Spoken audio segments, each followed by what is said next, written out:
Hello and welcome to Statman James. I am back and today we're doing a video on the Euro 2020, a tournament I'm really looking forward to. I do like the international tournaments, not the friendlies but the major competitions. And in this video I'm going to go through the games. I'm going to put it on the big screen. I'm going to go down there in the corner. I'm going to go through the games, give you my thoughts and opinions, and we're going to work through the full tournament and see what happens. So let's start off.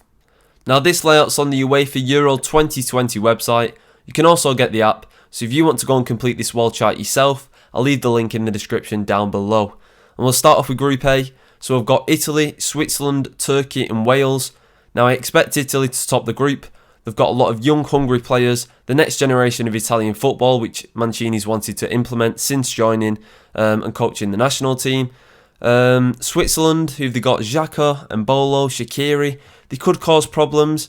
Turkey, Yilmaz up front, they've been playing some really good football recently. And Wales, a faster team, they've got Aaron Ramsey, Gareth Bale and Dan James. So this is going to be an interesting group. I expect Italy to top the group. I'm going to go second Turkey. I think they'll have too much for Wales and Switzerland. And third place, you can still qualify into the knockouts. So I'm going to go for Wales. I think Wales and Switzerland will be a draw, but I think Wales will have the better goal difference. So I'm going to go first Italy, second Turkey, third Wales and fourth Switzerland for Group A. Moving on to Group B, we've got Belgium, Denmark, Finland and Russia. So straight away, Belgium have got to win this group.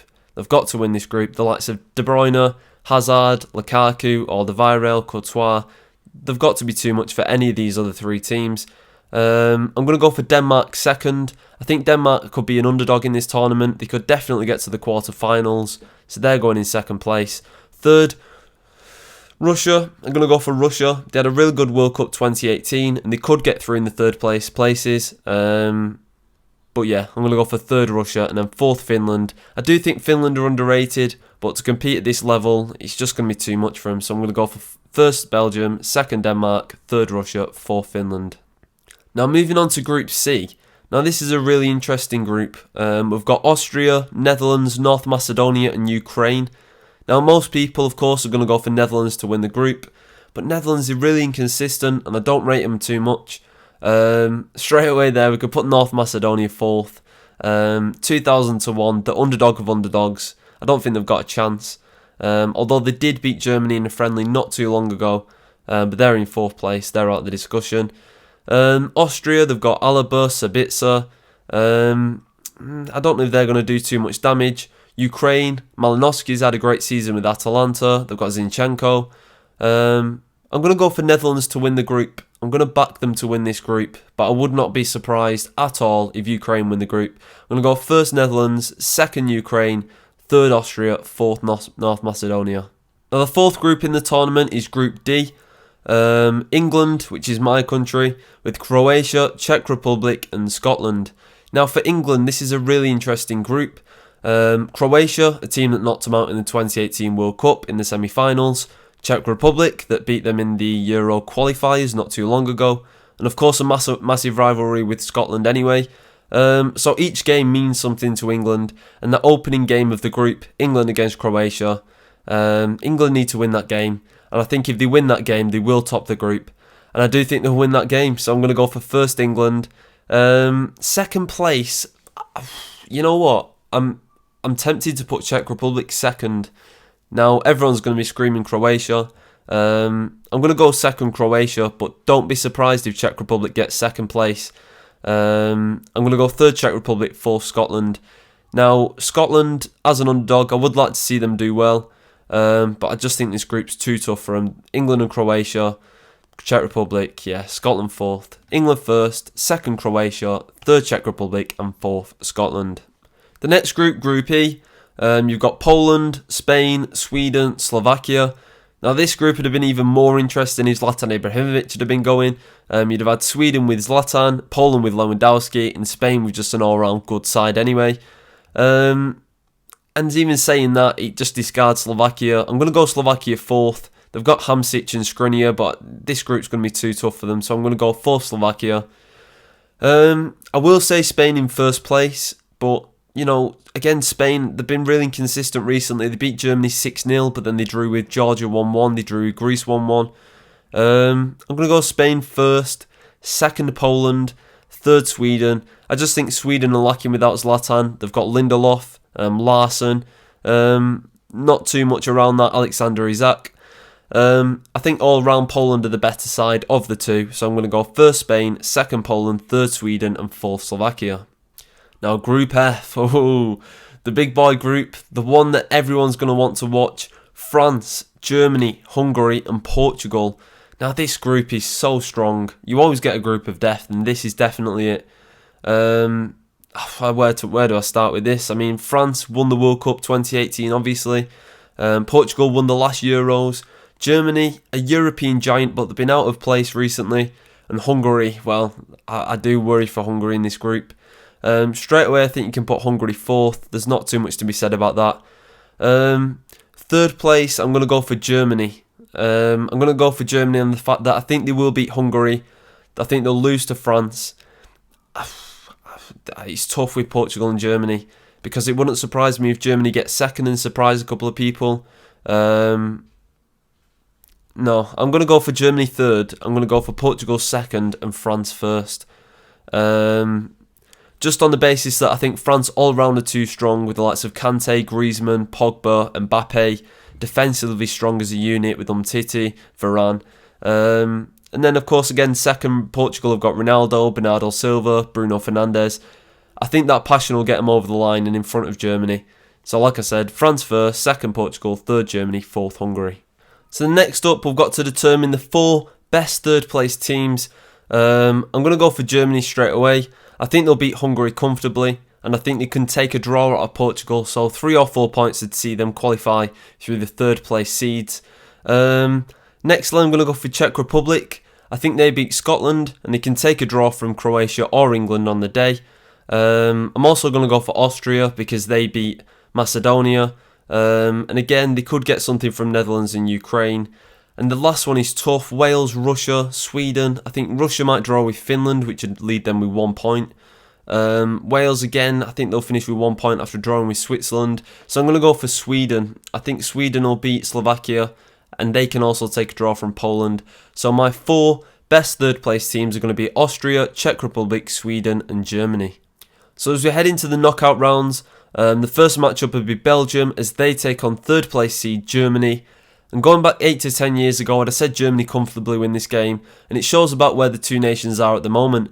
Germany were one of their worst sides in recent years. Belgium were their arguably the best ever team they've had.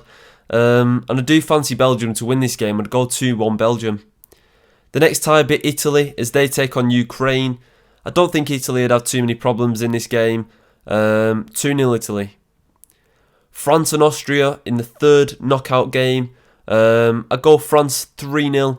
I don't think it'd be necessarily a whitewash because Austria do have some good players, but the quality difference is just too extreme. 3-0 France. Croatia and Poland. This is an interesting game, a really interesting game. Poland with Lewandowski has just broke the all-time record in the Bundesliga, beating Gerd Muller's 40 goal season, and he scored 41 goals, so of course he's going to be rifling the net. But the team around him's poor. Croatia with a lot of experience. I fancy Croatia to win this game 2-1. Nextly, Spain and Czech Republic. Now this game is interesting. Everyone again is going to say Spain because of the players that they've got. But Czech Republic can beat anyone on the day, and of course Spain getting knocked out in the round of 16 against Russia in the World Cup 2018. I'm going to go Spain still, but I'm going to go for Spain 1-0. I think it'll be a really close game, and it could go to penalties, but I'm going to go 1-0 Spain. The next game, probably the biggest game, England against Portugal. Now this is a tough game. It's a tough game. Portugal have so much grit and determination with Ronaldo and Bruno Fernandes, Ruben Diaz as leaders. They've got João Felix, they've got Ruben Neves, they've got João Moutinho, they've got Bernardo Silva. And of course England have a roster of players as well. But England, again, against big teams, do they really do that well? They lost to Belgium in the group. They got knocked out by Croatia in the semi-finals in the World Cup. They lost the third place game against Belgium.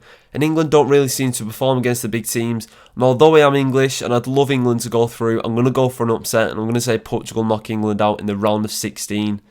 The next game, Netherlands and Sweden.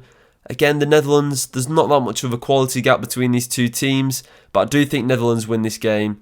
In fact, I didn't give a score prediction, did I? I'm going to go 2-1 Portugal. Go 2-1 Portugal in that game. And for the Netherlands-Sweden game, I'm going to go 2-1 Netherlands. And finally, Turkey is they play Denmark. Two teams that I do fancy as underdogs, but I do think Denmark get the job done. 2-1 Denmark. Now, as we move into the quarterfinals, this is a stage where you can truly start to dream. You're only 2 games away from a final, and of course anything can happen in a final. And the first quarterfinals game is Belgium as they take on Italy. Now, Belgium, of course, with the attacking flair, the experience, that's contrasted by the Italians, which have a very strong defensive play, a lot of young, hungry players. Italy keeping a lot of clean sheets, Belgium scoring a lot of goals, and I think this would be a cagey affair, but I do edge Belgium. 1-0 Belgium. The second game is the 2018 World Cup final, France and Croatia. I think it's going to be similar again. I think France will deal with Croatia comfortably. 3-1 France. Spain and Portugal, 2 countries next door to each other. Spain aren't the team they used to be, and I think Portugal will have too much quality. 2-1 Portugal. And then finally, Netherlands and Denmark in a little bit of a secret passage where Sweden, Turkey, Denmark or Netherlands can all get to the semi-finals. I'm going to go for Denmark in this game. I think Netherlands are too inconsistent and I think they will trip up before getting to the semi-finals. So I'm going to go for maybe a 1-0 Denmark. The semi-finals, Belgium and France, arguably the 2 favourites of the tournament. A lot of people touting this to be the final, but the way that the tournament works has got them playing in the semi-finals. And this could go either way. It could be a goal fest, it could be 1-1. I think I'm going to go for 2-1 France. I think France will edge this game, and I'm probably about 55% leaning towards France, which puts France in the final, as expected, against rather Portugal or Denmark. Now, Denmark, underdogs, have done really well getting to the semi-finals, but Portugal, too much quality, too much pace, too much experience. Ruben Diaz at the back, Bruno Fernandes in midfield, and going forward, Bernardo Silva, Cristiano Ronaldo, too much for Denmark. 3-0 Portugal. And then finally, the finale, France against Portugal. This is so close. Last time's final, Euro 2016, and Portugal win 1-0. I'm going to go for France. I'm going to go for France to go and get revenge. And I'm going to go for France 2-1. I just think this time, the experience of winning the World Cup, the hunger. Of course, Kante could win the Ballon d'Or if he goes and wins the Euros after winning the Champions League. And I think France this time round, Mbappe's coming to the age more. He's improved as a player, and I think France are just going to have too much for Portugal. So my winners of the Euro 2020 tournament is France. Now let me know what you think in the comments. Who do you think will win it? Who do you think are the underdogs? Please like this video, subscribe down below, and I'll see you in the next one.